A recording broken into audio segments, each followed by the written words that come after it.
Le 2 décembre 1961 restera sans doute une des dates marquantes de l'histoire politique de l'Amérique latine. Il y a 2 semaines, en effet, Fidel Castro faisait sa profession de foi communiste.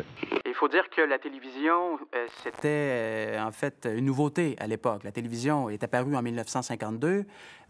Donc, les journalistes faisaient, oui, de la radio, mais faisaient de la télé aussi. L'image devenait très, très importante. Et si l'on regarde, par exemple, les documents d'archives, Castro était très gentil avec les journalistes. Il blaguait avec les journalistes.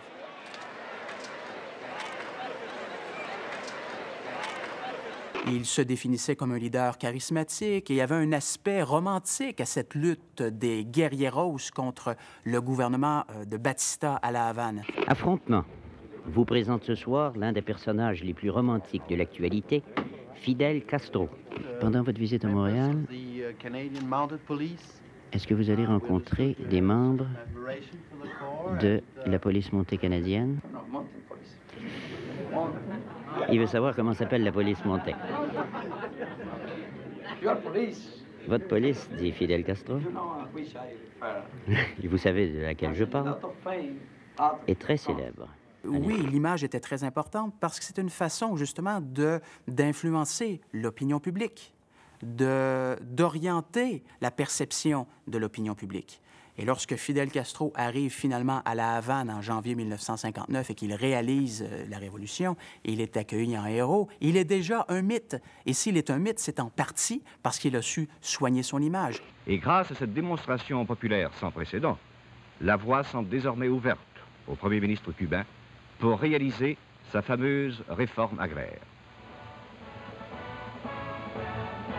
Le chef révolutionnaire arrivé en hélicoptère a pris place sur une immense tribune dominant des centaines de milliers d'hommes et de femmes.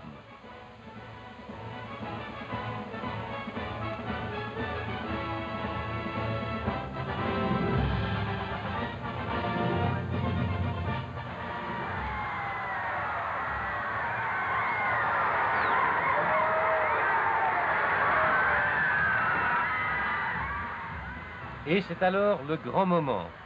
Fidel Castro s'adresse au peuple.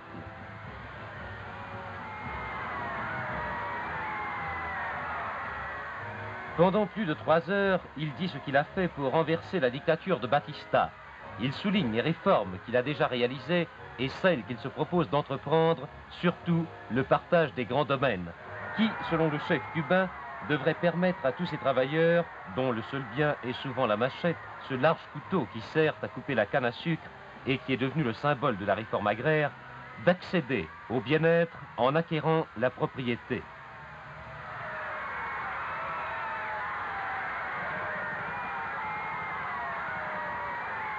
Partout, c'est l'enthousiasme. On lance des ballons portant les couleurs noires et rouges du mouvement révolutionnaire cubain, ainsi que des pigeons symbolisant la liberté recouvrée après des années de dictature.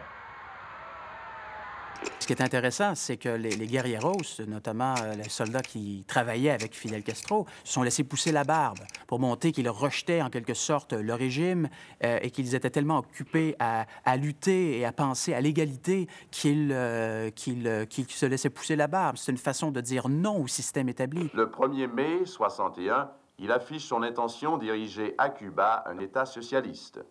Bientôt, son groupe fusionne avec le Parti communiste cubain. Le 1er décembre, enfin, Castro se proclame marxiste et prétend même l'avoir été dès 1953. Oui, je crois absolument au marxisme. Ai-je quelques doutes sur le marxisme? Non, je n'en ai pas le moindre doute. Au fur et à mesure que la vie nous donne de l'expérience, plus on connaît l'impérialisme, non en parole, mais dans la chair de notre peuple et dans le sang de notre peuple, plus nous avons à affronter cet impérialisme, plus nous découvrons toutes les vérités que contient la doctrine du marxisme. Cette barbe des guerrilleros est devenue une sorte de marque de commerce pour tous les guerrilleros par la suite qui ont cherché à mener des opérations subversives contre les gouvernements en Amérique latine qui étaient peut-être trop près des États-Unis. Donc la barbe est devenue un symbole. C'est devenu un symbole de contestation, d'opposition à la superpuissance américaine, d'opposition à l'establishment. Alors, c'est devenu une marque de commerce, comme n'importe quelle autre marque de commerce.